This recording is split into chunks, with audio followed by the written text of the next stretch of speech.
All right. Welcome back. Number 6. Can you believe we're on number 6? Does it feel like it's been number 6? It's crazy. I It's know, crazy. right? I know. I love it. I love it. We're so excited to be here. We are doing money, mindset, and embodiment, how to regulate your nervous system to hold more wealth without burnout. Who doesn't want that? Me. I want it. You said who doesn't I'm want it, like, not who wants yeah, it. yeah. It's like, who doesn't want to have more wealth without burnout? I think that's the question. Everybody wants this, and we are going to talk about it today because I think a lot of people, especially women who are mothers in the long run, work really, really hard and think sometimes we have to work harder and not necessarily work smarter. And so, yeah, we're going to talk about that this morning or today or whatever time it is with you are. So again, I am Lindsay Hack, and we're here with Lisa, and we are your co-hosts together. So yeah, what are we talking about today, Lisa? What's happening? Well, that's what we're talking about is how the nervous system can't handle more money. Like, so if your nervous system can't handle more money, you're going to sabotage it. So you're going to overspend or underprice or avoid looking at your numbers.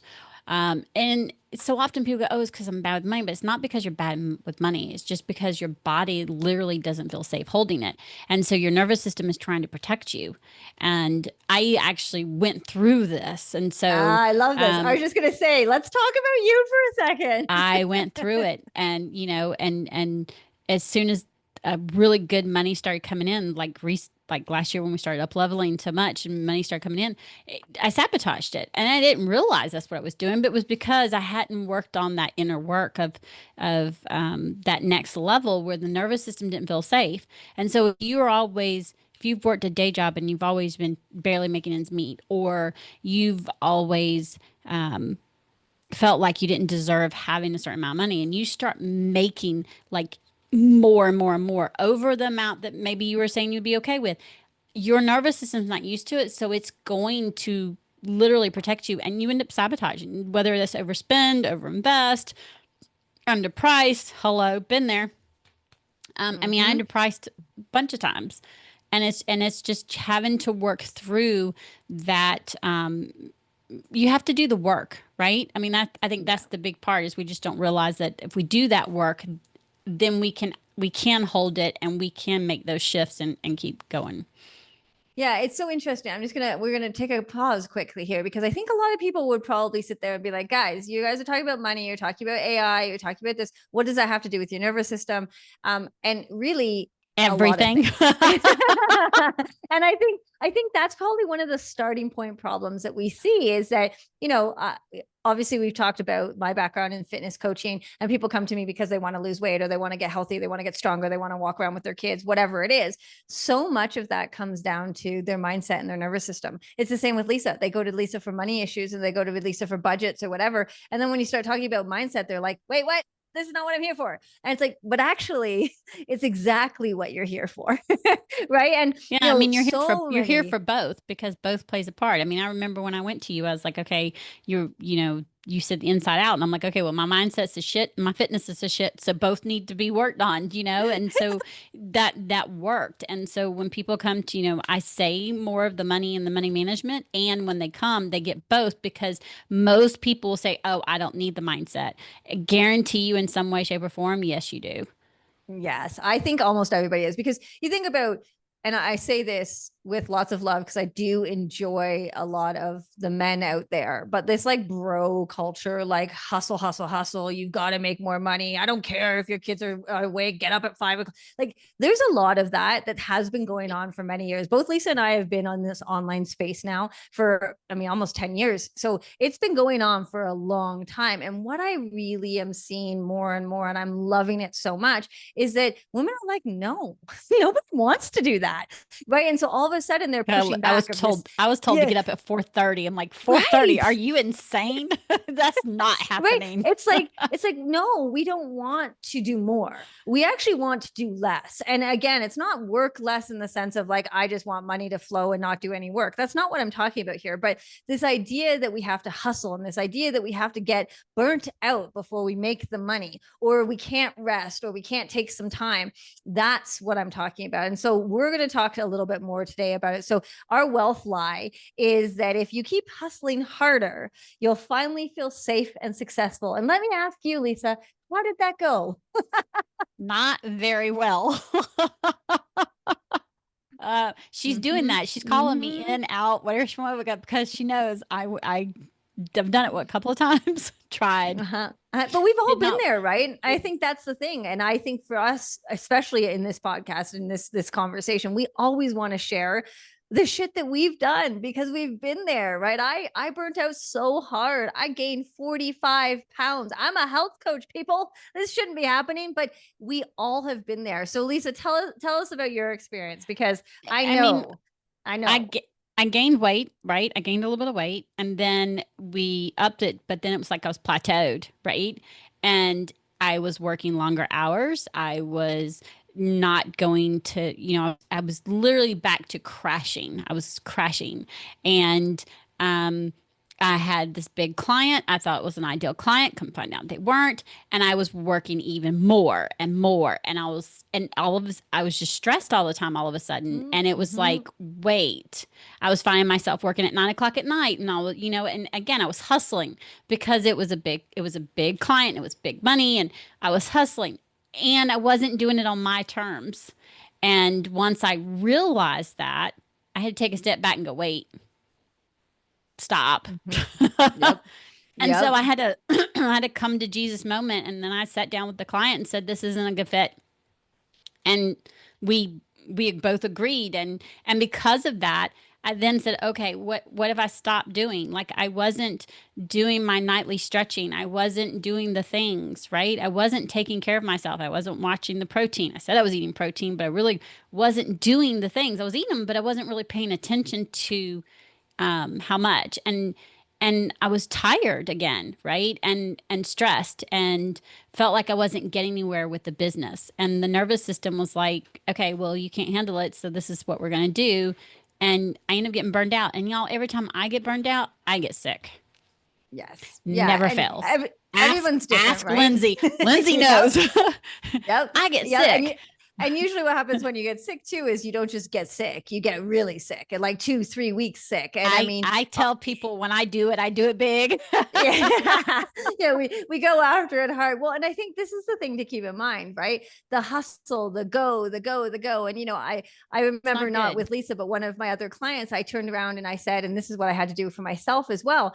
If you took your amount of money you made for said client, so this big client that was worth a lot of money, and you put in how many hours you worked on that, when you think, Came oh, it's down good to money, it comes down next to to nothing. nothing. Next, And because I did then next to yeah, nothing. and then you're sacrificing yourself, your body, your health, your family, your sanity, right? And your nervous system is like, holy shit, like I can't handle this. And then it just shuts down. And Lisa's had it happen. I know at least 2 times that I can think of off the top of my head recent, like we've been together for 8 years, like we've worked Well, together for a long and time. thank goodness But this past year, when I got sick, that one time I got sick, it didn't put me out for as long, not as and long. and um, it still had that thing of, okay, what am I doing differently? What's not what have I done? Because again, subconsciously our nervous system goes, and what happens is I tell people all the time, you end up on this hamster wheel going nowhere. And that's what I was doing, is I was on this hamster wheel. I wasn't realizing that the systems I had wasn't working as much. And again, the systems we put are still aren't perfect, so now there's going to be a shift. I had this weekend where I went and met with a mentor, and we had, oh my goodness, that was just like awesome, because now we have this plan, and we're going to be able to do these shifts. And the shifts include me not working myself to the ground and not Mhm. being on that hamster wheel, and working on my nervous system so that I can handle the growth that's going to come, so that I feel safe with that growth, because and make sure that when it does, it's the right client, and I'm not working myself into the ground for next to nothing. Because when you do all those extra hours, Lindsay's right. If you do that and you take the amount of money and you divide it by those hours, it's not really as much as you think it is. It's not, and it's not. And I find what happens too when our nervous system gets deregulated, we stop being aware. So Lisa gave some really good examples, right? She was thinking about her protein, but she wasn't really putting her protein in. Obviously we were doing our exercise and stuff like that. But what tends to happen when we feel the most overwhelmed or nervous system deregulated or whatever, it's because there's so much going on and we don't know what to focus on. And so oftentimes the biggest thing I will say to anybody when that feels that way, including myself, is like, pause. What do you need to work on right now? What are you not being aware of anymore? What's changed? What's happening? And just becoming more into that awareness so that you are able to look at each of the areas. And when it comes to money specifically, I use money and food as a really, really good intertwine, right? Somebody will say to me, oh, I treated myself with that ice cream. Or the money comes in and, oh, it was a treat for me. I'm going to go buy myself a new bag. Just an example, never my example, but just an example, right? When you start treating your money or your food that way, right, as like a treat or something special, you're going to find yourself in this spin, this rabbit, like the hamster wheel, because that's not helping your nervous system regulate. That's not helping how you feel. And so, when I burnt out, and I did it in glorious fashion, like I said, I gained a shit ton of weight. I literally broke down. I almost shut my business down. Like, it was beautifully glorious before we moved to Mexico years ago. It was because in my head, I thought I couldn't stop. I had this big dream to move to Mexico. I had to retire my husband. I had to do all of these things.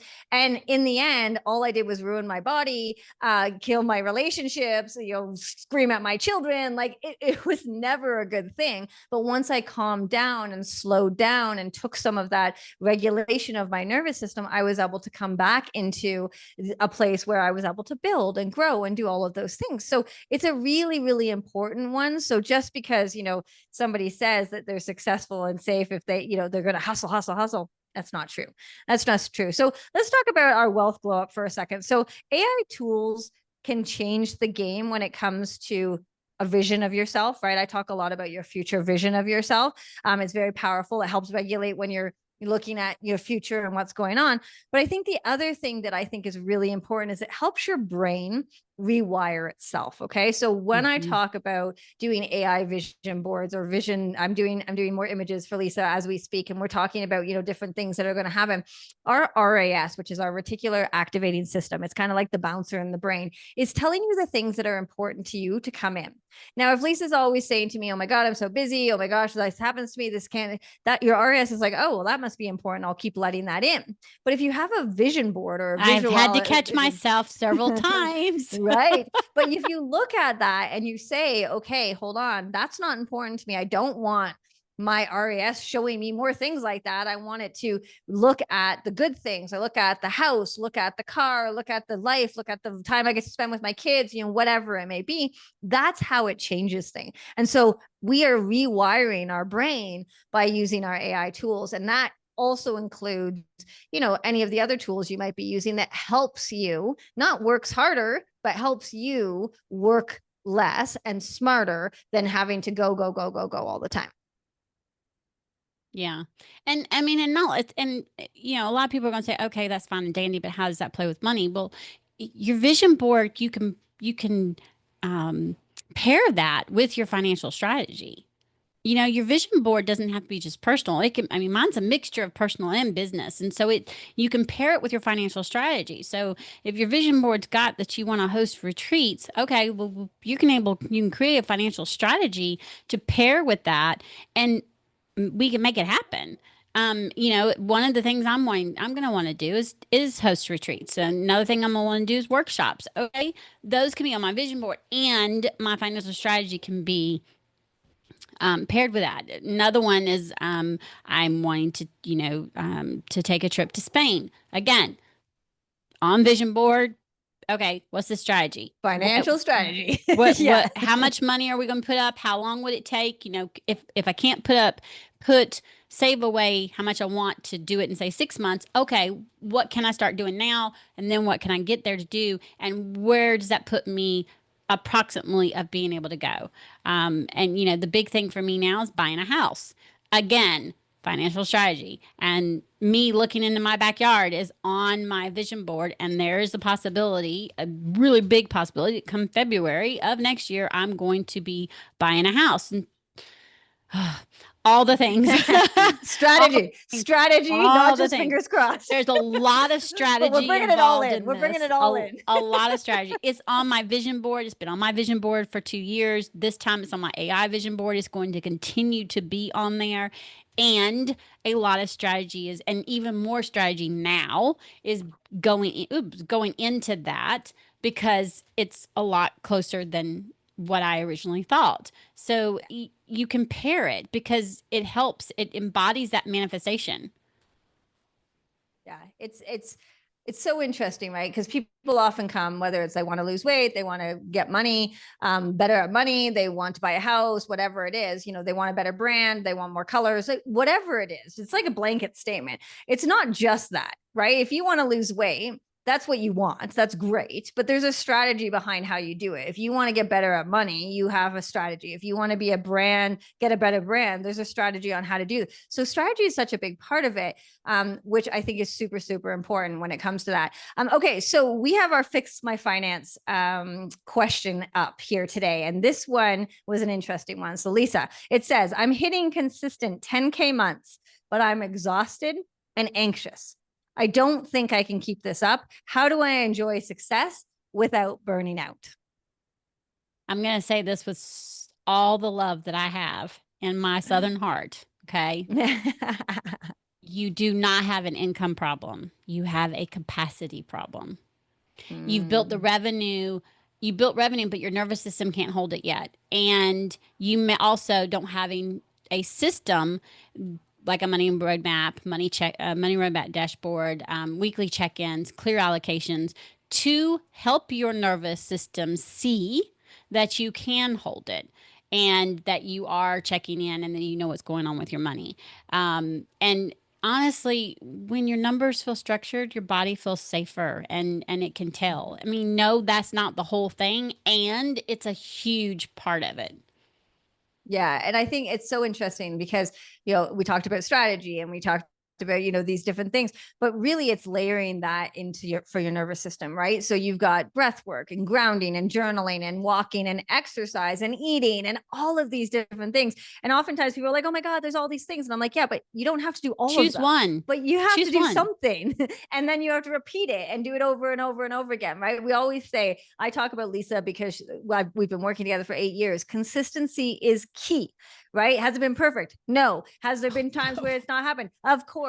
But consistently showing up for 8 years gives results. So just pick one right now and go after it, because as you guys work on focusing on their strategy and looking at your nervous system and excuse me, working with AI imaging, if that's what you choose to do or whatever it is, focus on one and work towards it and then see how you feel, right? If you're like, oh my gosh, I can't believe how wonderful this feels, that is such a big part of how you get to that next level and then how you get to the next level. And it's not about panicking. It's not like, oh my gosh, what's happening now? Granted, remember, you're not perfect. The panic's probably going to happen, but that's okay. Yes, we're going to sort it out. We're going to sort it out. We're going to figure it out. And especially if, but I also want to challenge you to do, or at least we have a challenge, but I'm going to say this one as a challenge is to, when you go to pick one of your money and one of like the breath work or the nervous system, because like doing one, it's going to help in one way, but doing both,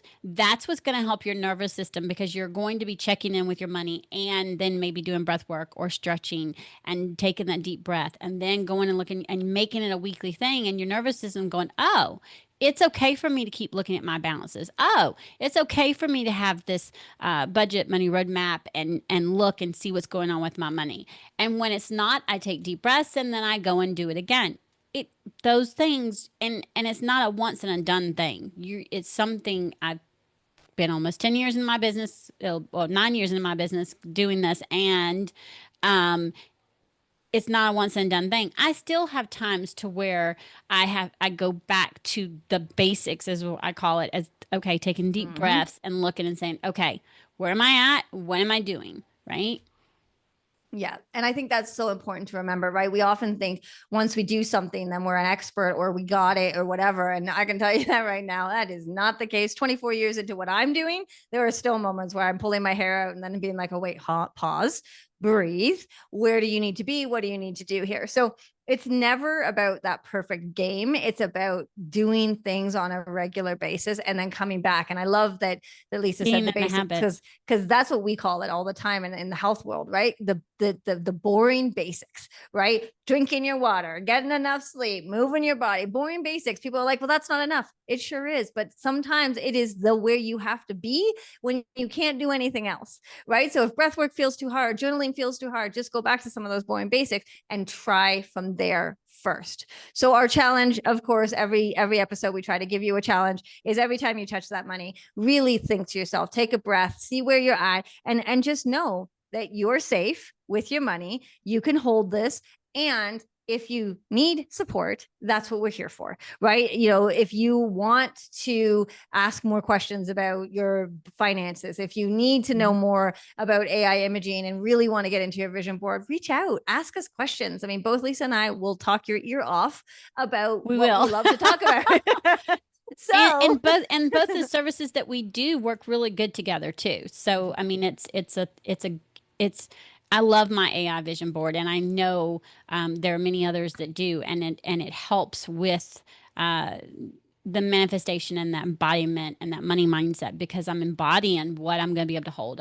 It's helping with my nervous system. It's helping me be even more clear on how I'm managing my money. And sometimes those may include some, as my mentor says, methodical CEO decisions. And those decisions may not be easy decisions. And you're looking at the long term, and that's what being a methodical CEO is. And taking those, having your nervous system work, is looking at, okay, this might be where I'm at right now, and me doing this is going to put me where later. And yeah. that's what you're having to look at. Yeah, I love that. I love that. All right, guys. We as we always say, we probably talk for hours, but we try All to keep day. it a little bit shorter. So again, take up us on that challenge. Take a look at your money. Take a look at how you feel when money hits your bank account or money leaves your bank account, or when you think about your future or you think about buying a house or a car or whatever. What do you do? Where do you feel it? What does your nervous system say? Right?